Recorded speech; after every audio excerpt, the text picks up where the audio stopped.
Now to our very first story, a 43-year-old sawmill operator has been shot dead in the Agona East district of the Central region. The 25-year-old man at the Agona Asafo in the Agona East district of the Central region is alleged to have shot a 43-year-old sawmill operator to death. The deceased was shot in the thigh on Friday. According to a 13-year-old son of the deceased, they were playing football when they heard the suspect having a heated argument with someone. After 10 minutes, they heard gunshots and rushed to the scene, only to find his father in a pool of blood with Mr. Soa in possession of a gun. He tells Adum News that the suspect threatened to kill anybody who came close to the victim. Kweku Yeboah was pronounced dead at the Agona Swedru Government Hospital.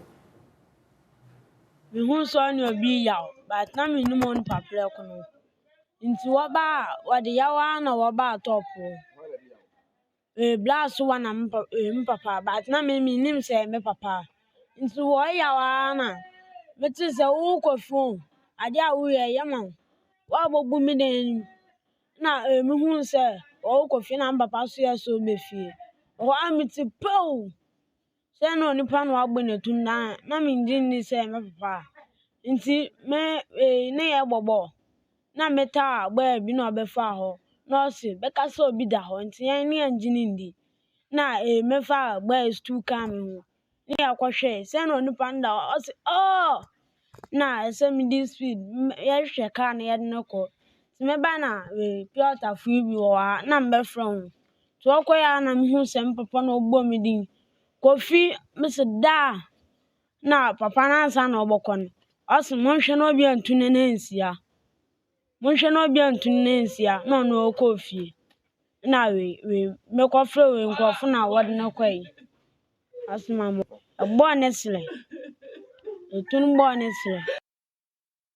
Meanwhile, wife of the deceased, Madam Ama Ochrewa, says that the suspect is noted for threatening to shoot people in the community. She blamed the Agona Swedru district and divisional police commander for failing to take action after several reports.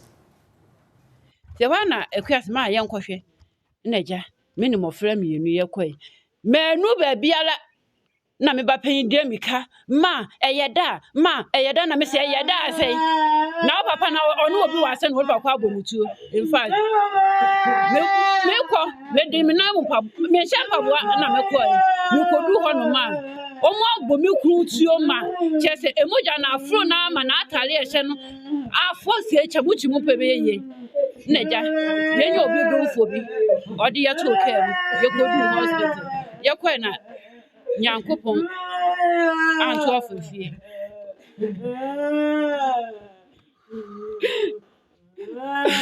woni ma anka hwe mi kru ni mani nkomo bi mpo anka se meyire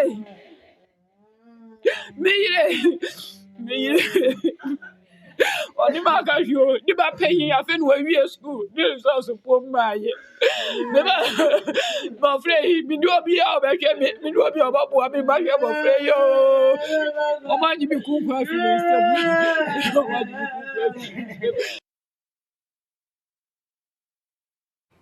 Now here are some residents of the area corroborating the widow's narrative. She on so na sa se wo soro abrantie ya ye frenu so wai otwene tusuo otwene so etuo saa ma no so say ne police kakra ayi ejuma ayi police for mo report to asem no yete ye ho ye tumi se police wo be sen ekoho omo se omo ko wa omo mra ma kwan se omo bu ni punu mu ye yenim so otumi okoho omo ko se mra ma kwan se bu ni punu mu anso otuka efiri asafo ha ekoso edu okrum firi asafo ekoso edu na kwan enwa no na mabonten so at times with eyewitness yetumu say police for na ngasa didi ti no ma bese no mo de ne kofi ene nam wa tumukwa tumubue na no eka say obetumi tu iska ma police for no kunipa news nkote bad news nani aso be ko so fi Swedru police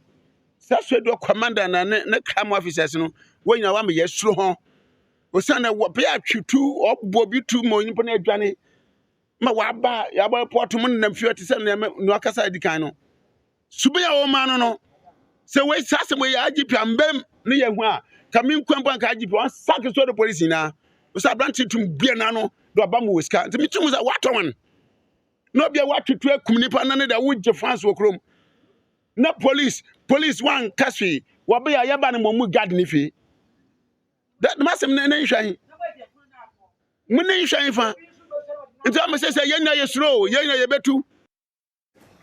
Now, away from that, the Special Prosecutor, Kwasi Ajaben, has questioned the commitment of the government in rooting out corruption in the country. According to him, he has not seen much support from the state in dealing with the menace. Speaking on the third edition of the Joy Change Speakers series on Newsfile, he noted that over the period, he has only seen lip service being paid to the fight without any substantial commitment.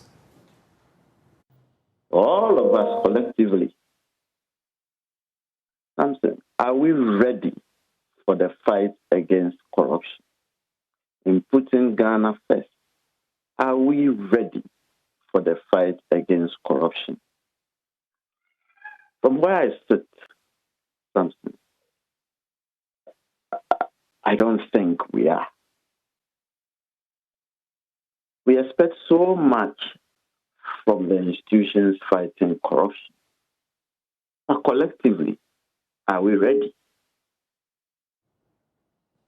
Let's all reflect on this question. And a good measure of the reason why I say, from where I sit, we are not ready yet. You pointed out yourself that more than 60% of persons fear a retaliation if they were to report corruption. And it is very dire. Even law enforcement, even the office of the special prosecutor itself, even the special prosecutor himself is not spared the specter of pushback and retaliation. And that is why I situated in that question that I ask all of us. Are we ready for the fight against corruption? Everyone should ask himself or herself. On the part of anti-corruption institutions, and by this, I'm referring mainly to the flagship anti-corruption agency, that's the Office of the Special Prosecutor. I'm referring to the Commission on Human Rights and Administrative Justice. I'm referring to the TUOCO and other anti-corruption agents. Are we really doing what the Republic has tasked us to do? Or are we engaged in our own predilection?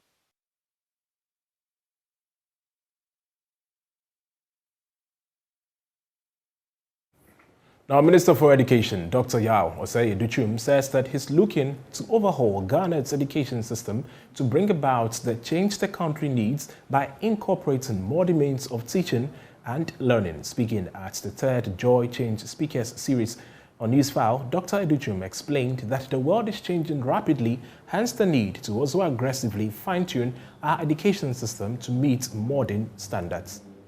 How do we change our skylines? How do we ensure that we have better roads? How do we ensure that we have clean water to drink? How do we ensure that we tap into new forms of energy and resources by changing the way we teach our children, getting them to participate in the teaching and learning process in our classrooms requires that we have to change our education system. Changing our education system means retraining of our teachers, counseling our students, teaching our students new ways to learn, ways that will allow them to perform at the highest level possible on what is called the New Bloom's taxonomy, where students are becoming creative individuals and not those who just memorize facts. I believe that we are at a critical juncture in the history of our nation. COVID-19 have wreaked havoc on our economy. We are at a point where we are looking at challenges that we need to confront. How do we create a more robust economy that can withstand these future shocks to ensure that our nation can prosper? How can we create a country where poverty is held at bay and poverty is not the norm? A place where we can create a virtuous cycle of prosperity to replace the vicious cycle of poverty. This demands that we look at science, technology, engineering, mathematics, education. Of course, not forgetting the arts. This demands that we create an education system that brings about critical thinking among our students.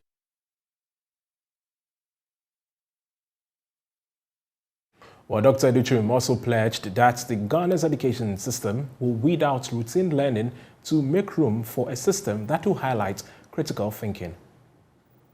When memorization was the norm, cannot be the case any longer. We have to have an assessment regime where children are called upon to think on their feet, where in our classroom teachers allow students to question at every point what is being taught, what they are learning in the classroom. A classroom environment where students are participants, active participants, and not passive observers. We have to begin to look at how do we develop the new kind of school that will respond to our 21st century needs. When it comes to education infrastructure, how do we develop the new education infrastructure equipped with the right set of tools, and where possible using virtual means to teach science, to ensure that we open the floodgates of STEM education to all. This is the new Ghana that I envision. So as we enter into 2023, I believe that if we pursue the course of growing the nation beyond aid, as envisaged by the President Nana Addo Akufo-Addo, we can begin to look for reasons why our education system should change.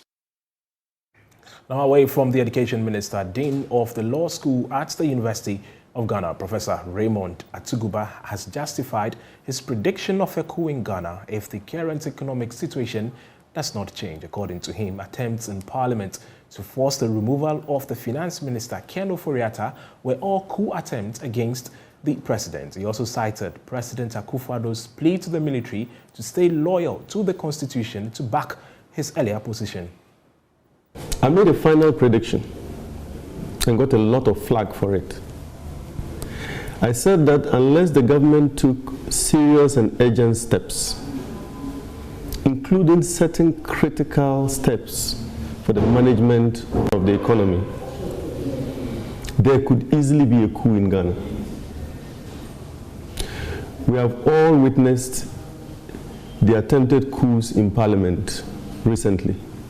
First against the President, insisting that he removes the Minister for Finance, and next against the Minister for Finance himself, when Parliament tried to pass a vote of censure against him. We have also witnessed calls by the former and current President to the armed forces not to institute a takeover of government. You don't ask the military not to take over unless you have heard something. Now, I have told these three stories for one reason. I am not very experienced in government. There are people who have 100 times the experience I have had in government. So they know what I was saying. They know the predictions I was making even better than me. The question I ask is this: why, despite all the information, all the knowledge, and all the experience of the countless persons inside government current and previous. Why, despite the combined experience of this mosaic of excellent human talent, capable, more than capable, of managing the economy of Ghana, did we fall into the economic mess that we fell in?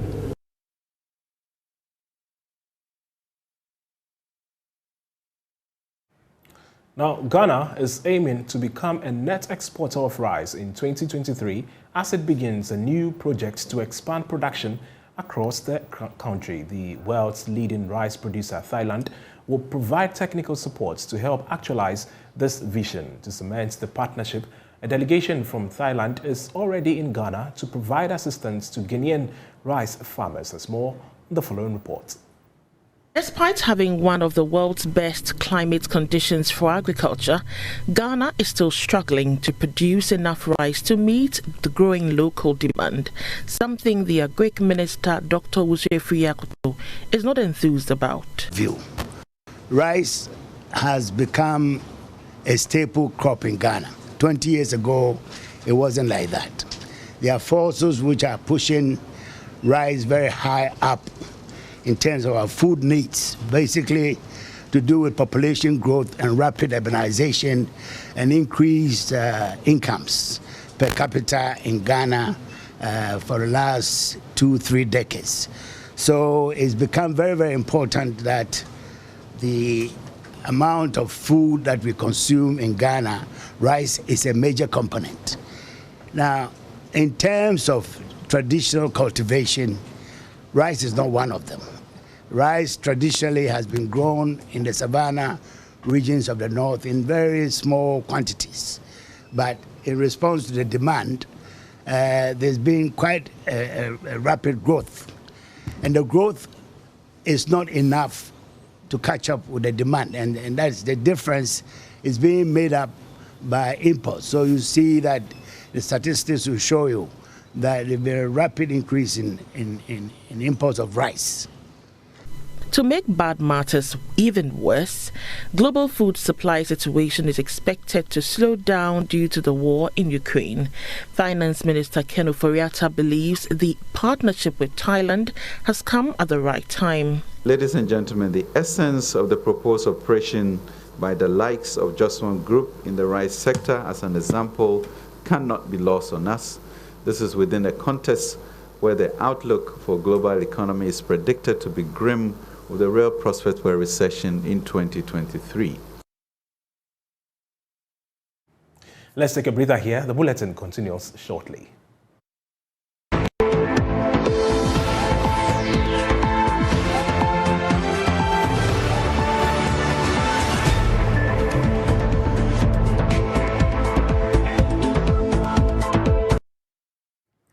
Thanks for your patience. Now, it's one thing going on a canopy walk and another when you have to hike up a mountain and experience a walk on a canopy that overlooks Lake Volta. That's what Maps and Benis were treated to at the Peninsula Resort and Golf Course when they set out to experience Ghana beyond what we normally know. Here is it. Maps and I set out on a trip to discover Ghana. It was a 2-hour drive to Akosombo from Accra. Now, to get to the Peninsula Resort and Golf Course, we could either go by boat via the Maritime Club or by road. We chose the former.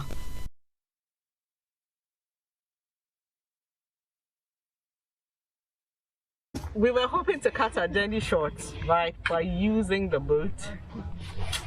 So what do you think? This is literally a staircase to heaven, stairway to heaven. If you say chop salad, you say we'll chop kenke. We thought we had stretched our bodies by that walk to the hotel until we had to go on the hike and experience the canopy walkway. Sammy is the one taking us on this hike. And he tells us that he can climb mountain Okadai in 7 minutes, but approximately it should take an average person about 15 to 20 minutes. Mouse, have we done 5 minutes yet? 3 minutes. I think you're fitter than I am. But I told you I've been going to the gym. So Moms is way ahead of me. Yeah, I know. She's fitter than I am. I'm not going to debate that. No pain, no gain. That's what it is. Okay, let me pause. Now I'm taking 3 steps and 3 deep breaths. Woo. Okay, my end is in sight. I can see the canopy walkway up there. So time check is 8:10 for Bernice. She just got here. And it was what, 8:07? 8:06. We're about to start the canopy walk. But in 40 minutes, what's happening? Yeah, you know, the interesting thing here is that for those of you who are really not comfortable about leaving your homes, coming all the way here because you don't want to miss church on Sunday, we've just been told that they have service here every Sunday morning from 9 to 10. So we'll just quickly finish and catch up with them at church. The good thing is, you know you're safe, but there's a lot of swinging, so that's what you're trying to deal with. So this is the first one done. How many to go? 6 more, right? We made it! Yes! Okay, so now I feel the pressure in my arms because I need to hold the rope to pull myself along. So I think I've done a full body workout today. Okay. Spectacular view, good vibes, the air, the breeze was amazing, was fresh. Weekend away, you go back to Accra, you are refreshed. You go back to Accra, you can face the week. You can conquer the week the same way you conquered your fears of heights. Seeing the calm lake, surrounding mountains and the Akosombo port was worth the hike. We're gonna go back down, and like I said, we're told there's a church service, so we're gonna quickly catch up with them.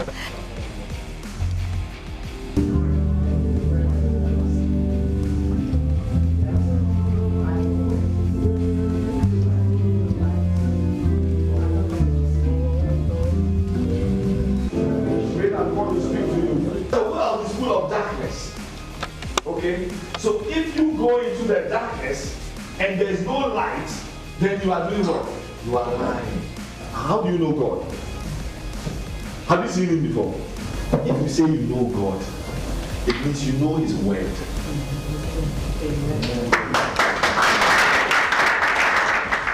After service, we were treated to delicious breakfast and had some rest. The next activity was horse riding.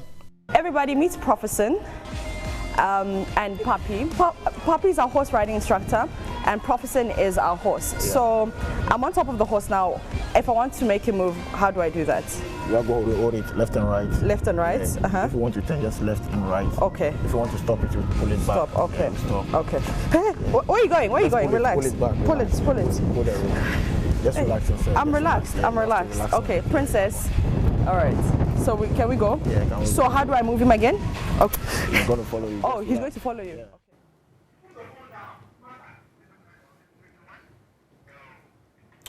Oh, what a year it has been. 2022 has been thoroughly dramatic, generating a lot of talking points. Now, yesterday, we presented to you 2 sound bites and you voted one as the sound bite of the year. Guess what it is? Fellow Ghanaians, as the French would say, l'argent n'aime pas le bruit. To wit, money does not like noise. Sika impe dede. Where there's chaos, where there's noise, where there's unrest, you will not find money. If you talk down your money, it will go down. If you allow an unidentifiable person to talk down your money, it will go down.